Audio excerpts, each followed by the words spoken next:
everyone knows this, but I've been in this role for about a year, and one of the things that I learned early on is that when the Janes did their work, occasionally they would meet at YWCA offices to plan and plot what they were up to. And it brought me a lot of joy to know that the YWCA was a space where people could do that work, which is really awesome.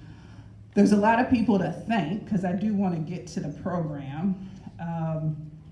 A lot of people, the University of Chicago first for giving us this space. I would also love to thank the Chicago Foundation for Women. Felicia Davis, the CEO, was a great partner to this. She couldn't be here today, unfortunately. The Center for the Study of Gender and Sexuality, the Center for the Study of Race, Politics, and Culture. I don't know if Tracy Matthew is here, but if you're here, Tracy's been a great partner to us as well. The Department of Campus and Student Life, HBO Films, Doc Films. Julia Stash is one of our supporters who made this night possible. I also want to thank the YWCA board. So if you're a board member, please stand up. Don't be shy, stand up. And my board chair is in the back, Anna Mae Trala. I want to recognize her. I also want to recognize the other co-conspirators for tonight. Two of our board members, Kim Taylor, she's the general counsel at the University of Chicago. She made this happen. And Karen Pittenger, CEO of Black Olive Communications. She is friends to the Janes. She's a Jane ally. She's an activist in her own right, so she made tonight possible. There are other Janes in the room. You're going to hear from Heather and Marie tonight shortly with BEZ journalist Natalie Moore. But the other Janes, can you stand up? If you're a Jane, you are part of the Jane Collective, you are a Jane ally, stand up.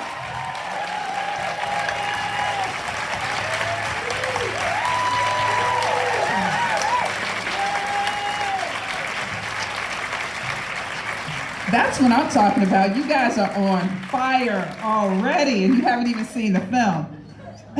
So tonight is a way of honoring them. There was a little bit of a reunion earlier today, and it was magical to see them together, to see them reminisce and reflect about the work that they did together. It was so special, so I'm so glad that that could happen today. This is also a way for us to heal and belong, because we were all, even though we may have known what was coming, the fact that Roe was overturned crushed us. Right? And part of this, us being together, seeing this film, is how we're going to heal together and think about what it is that we do together. But there is a special person here today that I can't think of another person in the state of Illinois that is more of a warrior for justice, a warrior for women, children, and families, the protector of our rights, the person who, when we were all in our own bubble of a world, thinking about other things, our families, our jobs, our work, this individual was thinking about what would happen. This person was thinking about, how do I protect the people of Illinois? And that person is none other than Lieutenant Governor Julianna Stratton. And I'm so glad she's here today.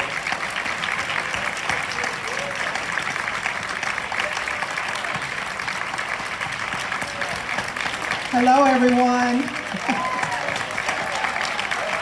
Thank you. I am Lieutenant Governor Julianna Stratton. I use she, her pronouns, and it is such an honor to be with all of you, and I'm especially excited to be here with so many highly qualified women that I truly admire and respect. Beginning with you, Nicole. Thank you for that warm introduction and for your bold leadership of YWCA Metropolitan Chicago. I want to acknowledge the entire team here for the important work that you do every day.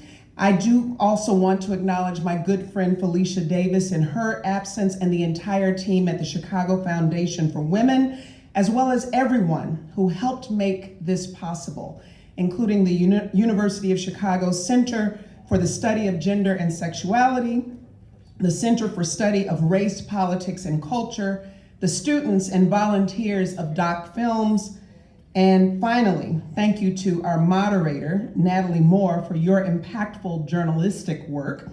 And of course, our panelists, Heather Booth and Marie Leaner, founders of the Janes.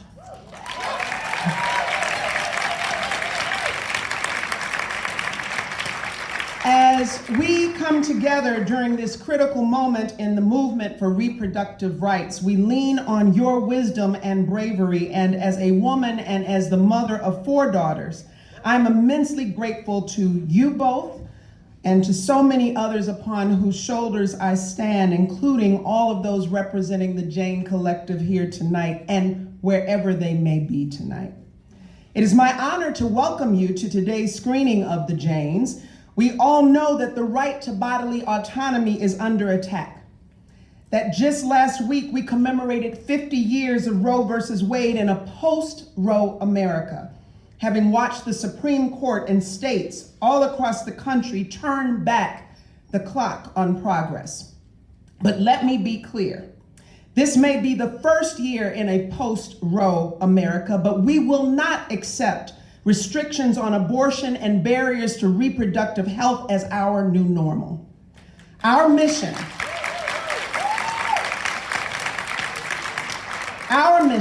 has and will continue to be bodily autonomy for all. Like the Janes here in Illinois, we won't back down and we will not accept anything less. And that's why, as a state representative and years before threats to national abortion access were fully realized, I was proud to vote for HB 40 to repeal Illinois' trigger law so that abortion would remain legal in our state.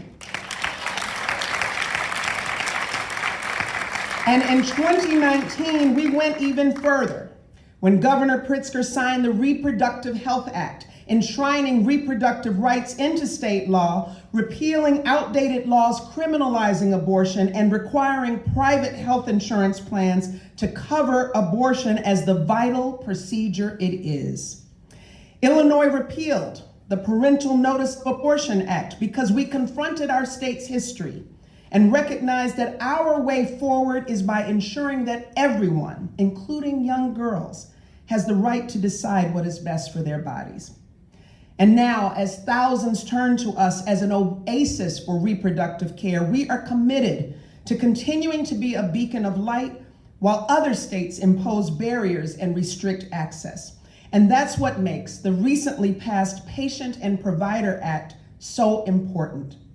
We're standing up to say that people who seek reproductive health care in Illinois, who seek gender-affirming health care, as well as the professionals who provide it, they are safe in our state, and we will not let them be punished or criminalized.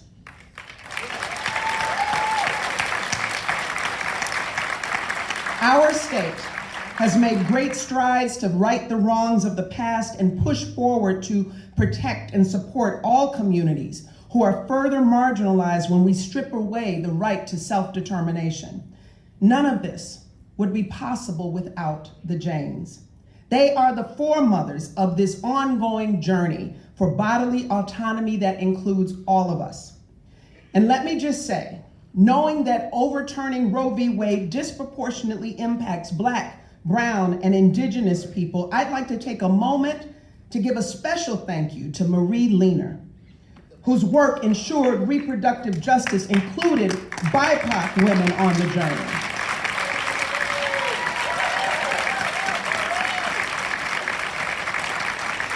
As one of the few Black women who were part of the Janes, she saw and felt the violence and indignities of systemic racism and committed herself to the work of making a better world and challenging those with power to be better. Whatever the future holds in the fight for abortion access and reproductive health, we honor the legacy of the Janes, carved by remembering that the fight is still in us, and we will continue to stand with and for our most vulnerable. We will turn to our history of resistance and action to remember that our way forward is together. Thank you so much, and I'll pass it now back over to Nicole.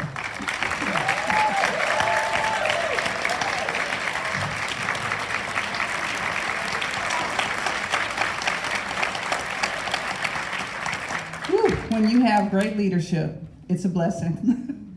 So I want us to get right to the panel. So I want to introduce my friend and colleague, Natalie Moore, journalist at WBEZ, playwright, champion of equity and justice.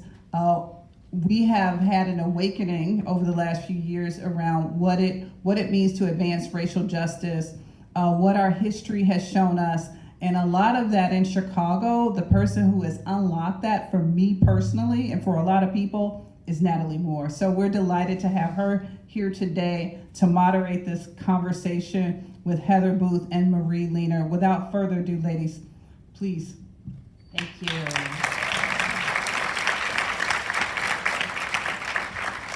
Good evening. Thank you so much for inviting me to be here. I saw the documentary, and if you had told me I'd be in conversation with both of you, I just melted when Nicole asked me. So it is such an honor to share this stage with you.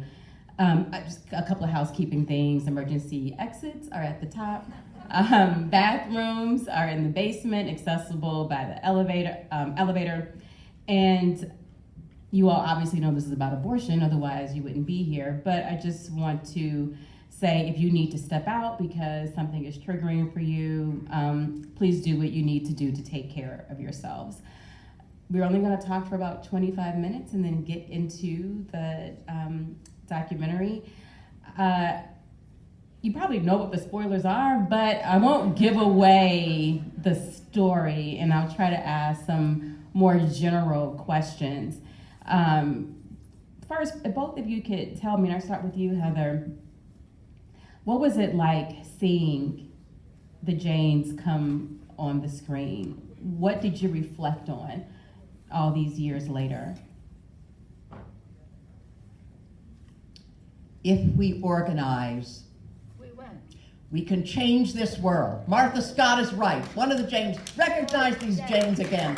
Martha, Jean, Dory, who's in the film, Eileen, our friend Miller, Judy Miller. Many of us were just meeting each other around the film. It brought us together, but heroines all. And also, particularly thanking the YWCA, where Diane Smith, when she was head of the Loop YWCA, it was a place to meet on rape counseling, on learning our bodies ourselves. We didn't know how we even functioned. What was down there?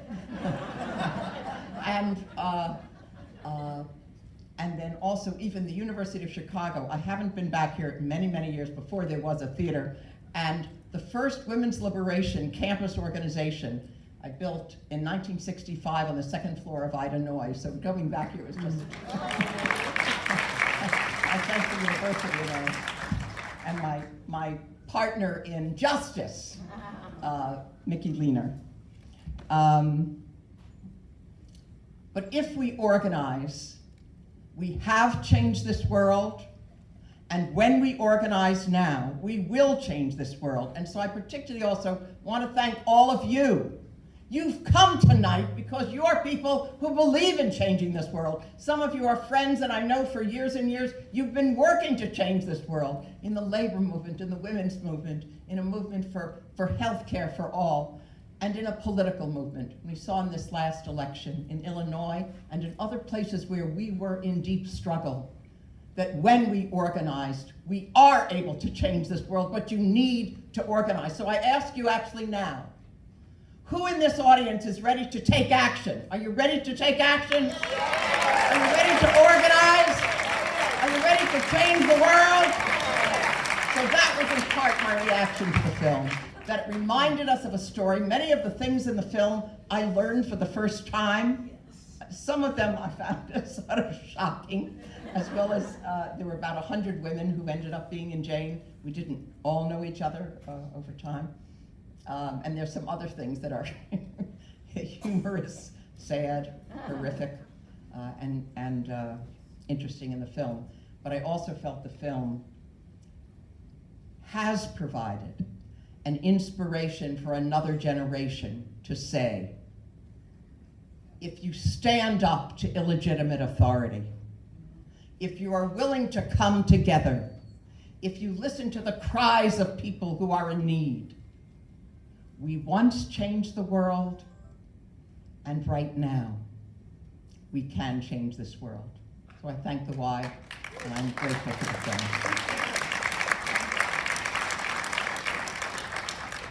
Oh, by the way, I do want to thank Jean Booth and Lindsay Demaray are here, part of our family, and I'm grateful for them. And wherever they are, carrying us on for another generation. Marie, what was it like to watch the Janes?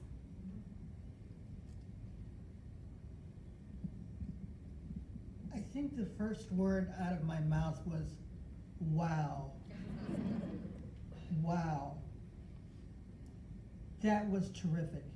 It was more than I could have hoped for. I mean, I held our breath, my breath. It was actually our collective breath.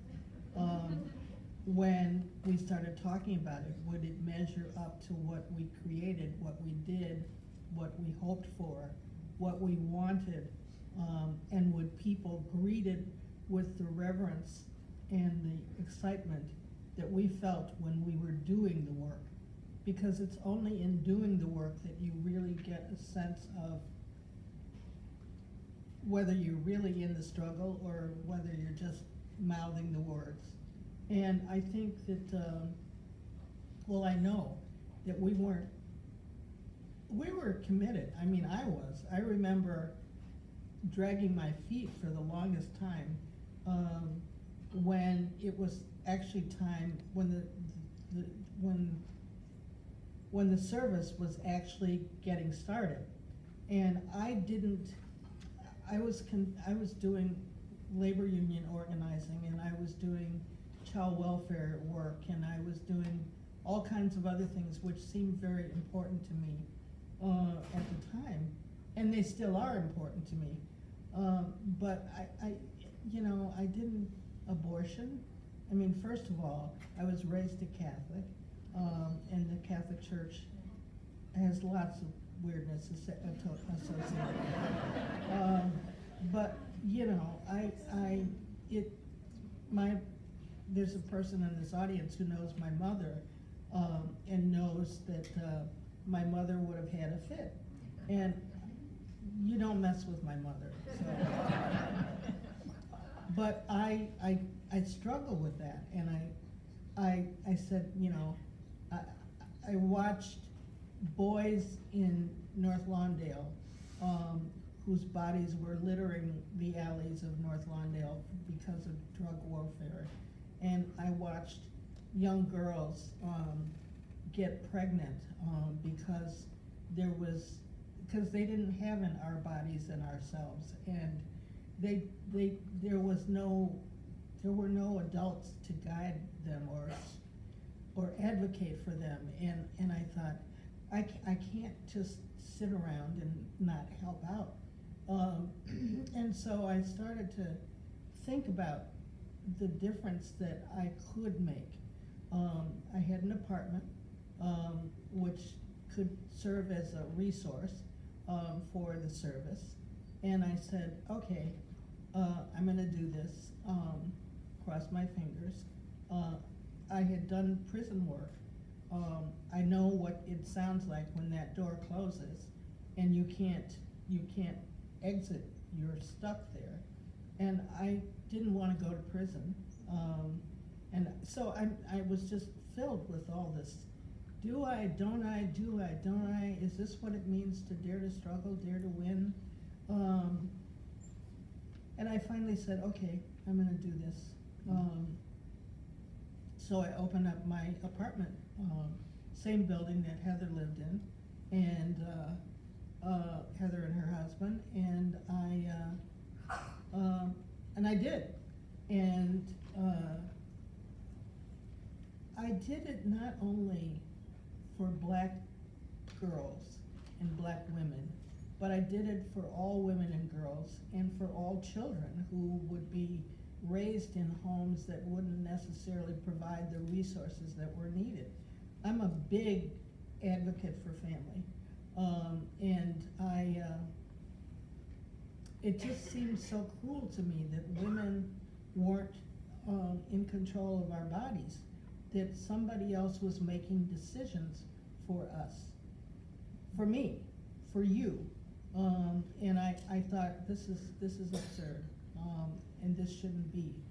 So I decided that every woman who came to my door for an abortion, whether black, white, yellow, red, whatever color and nationality, would be treated with the same respect and regard that I gave to myself. And sure enough, it was a pleasure to see young black women who stood at the foot of the apartment stairs and said, "Oh, there's a black woman. Oh, I don't have to be afraid. Somebody's gonna take care of me. Somebody's gonna be here to make sure that I get taken care of." There was a woman, young, who was so afraid that she couldn't stop shaking. And I wound up holding her hand and being in the abortion room. And I said, I stroked her hand and I said, "Hey, honey, we're gonna take care of you. Nothing's gonna happen." And I knew that I could say that with a surety because I knew the people who were performing the abortion.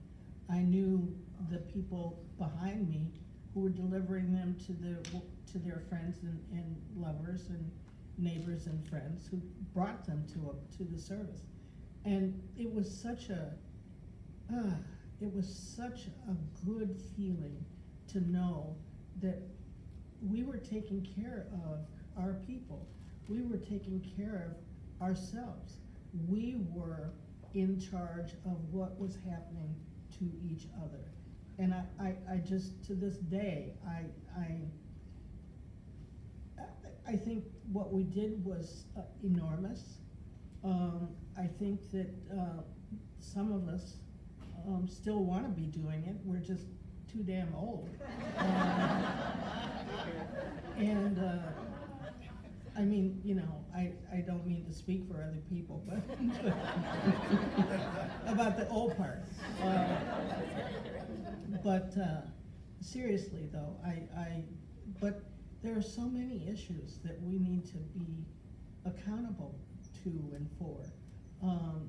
And abortion is one, violence is another. The list goes on and on and on. We have a lot of work to do. We have young people in our family. We have 9 and 10-year-old kids who are like, am I gay? Am I, do I belong with people who hold hands? What does it mean to be a boy? What does it mean to be a homosexual? I don't know how. I didn't have to answer those questions when I was that age, when I was 9 and 10 and 11. It was never even in question, but it is for a lot of our kids, and for a lot of our young women, it's like, how do you decide to have a boyfriend when you're 14 or 15? How do you decide to have sex when you're 12 or 13 or 14? And what do you do if you get pregnant, and where do you go, and who do you talk to? And just those of you who are mothers and parents, because there are men in this room too, I'm sure you know what I'm talking about in terms of guiding your children to understand this crazy world that we live in. So I'm just so glad that I made the decision to make this a priority for me back then when I did. I am so proud of having stood up, moved forward, and says, count on me. Marie, when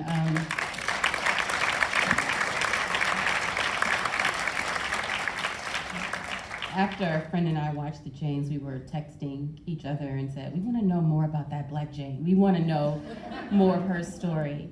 And what I want to know is, how did you navigate the racial and gender politics of that time? Because a friend told me that her mom told her when I was writing my play about abortion, oh, that's a white girl issue. And there's still, even though obviously it's not, but this is, the Black Panther movement, civil rights, and here you are with a group of white women working on abortion. What was that like for you, and what kind of hard conversations did you have with your friends and family about the work you were doing and why it was important? I also worked with the Black Panther Party,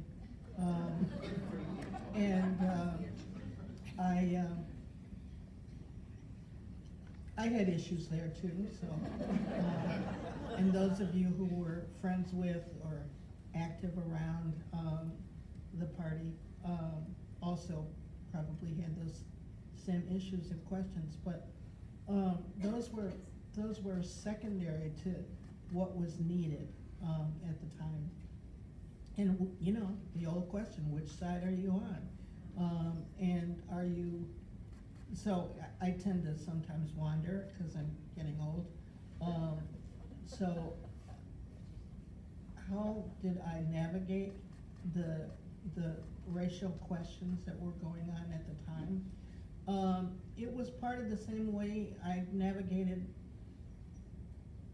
that with my family, what was my why, that I did what I did, and I lived my life the way I wanted to. So it was relatively easy. And it was also hard, because. Well, were people questioning you, like, why are you doing this work? No, because many of them didn't know. I mean, we weren't exactly public. I guess I didn't talk about it with many people.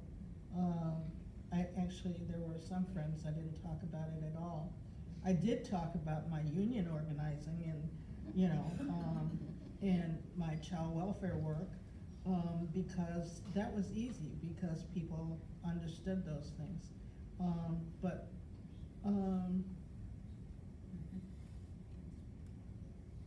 What am I leaving out, Heather? Well, I'll turn it to Heather now to fill in some other gaps about that time. You did the same thing I did. Yeah. You turned to Heather. The Janes served all kinds of women.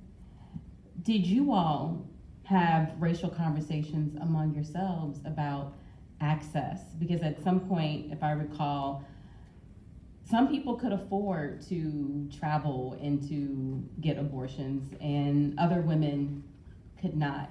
Did you all talk about race during that time?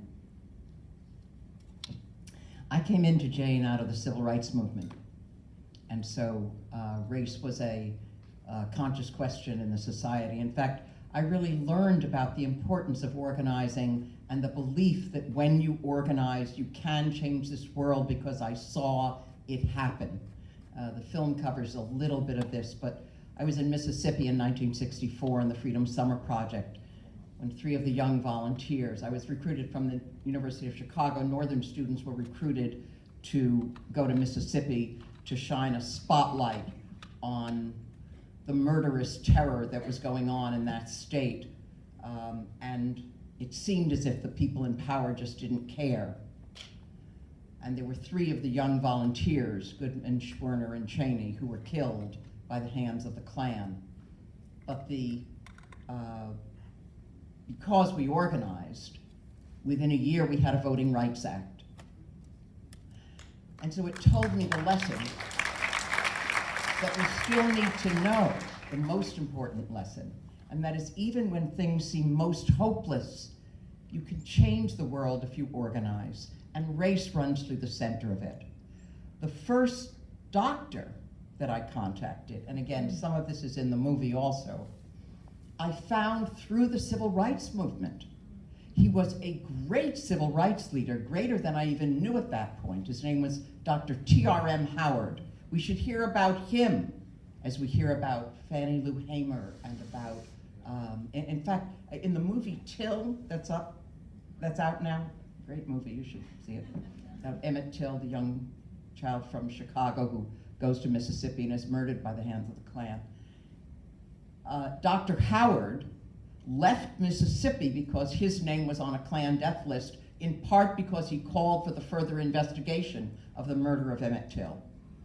So he came to Chicago. I didn't know this, and I think this isn't fully in the film.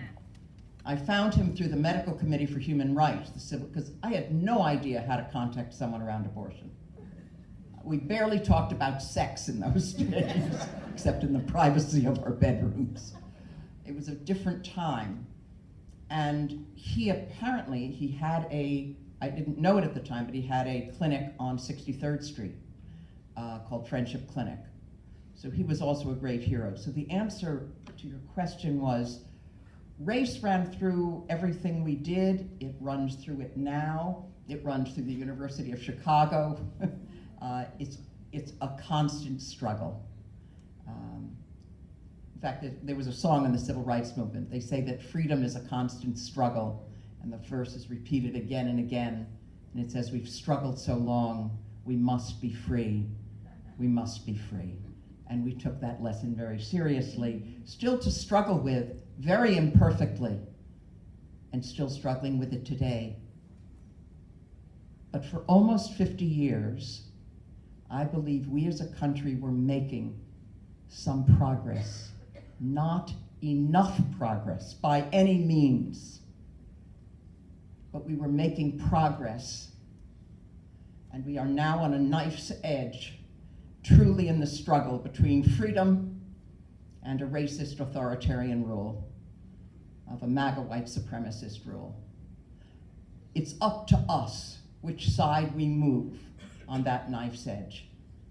And I believe together tonight we're here because we believe in moving for freedom.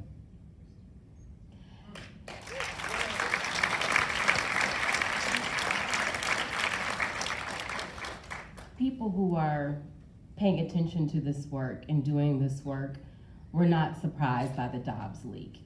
But so many Americans were, and I think in part because they're not used to the Supreme Court rolling back rights.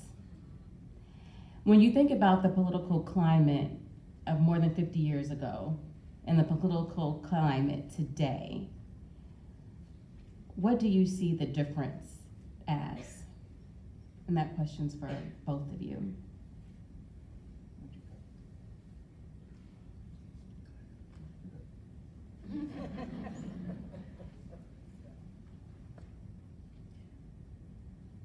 "50 years ago, I didn't expect to see all women of all colors marching down Michigan Avenue in Chicago, demanding freedom, autonomous freedom for their bodies. I was like, oh my God, look at this. This is amazing. Look at all these women with their pink t-shirts and their pink umbrellas, and it was like out of nowhere that, to me, that this sort of sprang up. And I think I'm eternally hopeful. When we were collectively arrested and went to jail, I thought for sure that this was the end, that we'd just be rounded up one by one and landed in Cook County Jail. But I was surprised that A, that didn't happen, and B, I wound up with this tremendous hope for the fact that we were going to win. And if we continued to struggle, we were going to continue to win. And to this day, I believe the same thing. There's all kinds of stuff going on out in the streets. There's all kinds of stuff going on the West Coast, on the East Coast. I mean, there's always going to be stuff. This is America. It's all, let's just accept it. But if we continue to struggle, if we put our might behind our voices, I think we're gonna win. And I've always believed in the dare to struggle, dare to win motto that was, going on when I was in high school, and during the civil rights movement, when Al Raby was marching for air conditioning in the Chicago public schools, that there was hope. I think our grandparents, my grandparents, certainly didn't think there was going to be slavery forever, or they wouldn't have raised us the way their great grandkids the way that they were raised. So I still remain hopeful. I think we're going to win this. I don't know what it's going to look like, except that we're going to be in charge.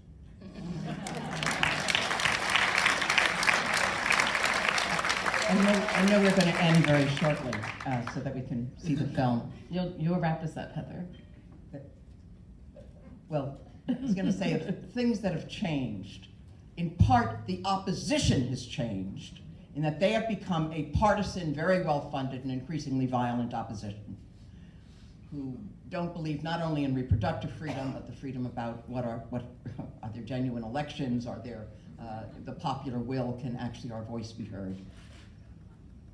There's been obviously medical changes. One of the wonderful things about so many of the women in Jane is many have stayed in the healthcare profession and in the caring profession. And there's medical abortion and some other things. There are more women who are now gynecologists. But the biggest thing that I think has changed is that we have changed. We could not have had a gathering like this in 1965 when I started the first contact that's described in the movie that led to Jane.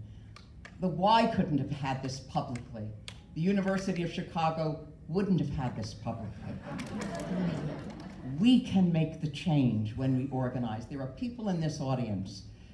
Sarah Resnick is here from Personal PAC. There are people from Planned Parenthood. There are people from the National Abortion Fund, the Chicago Abortion Fund. There's so many organizations.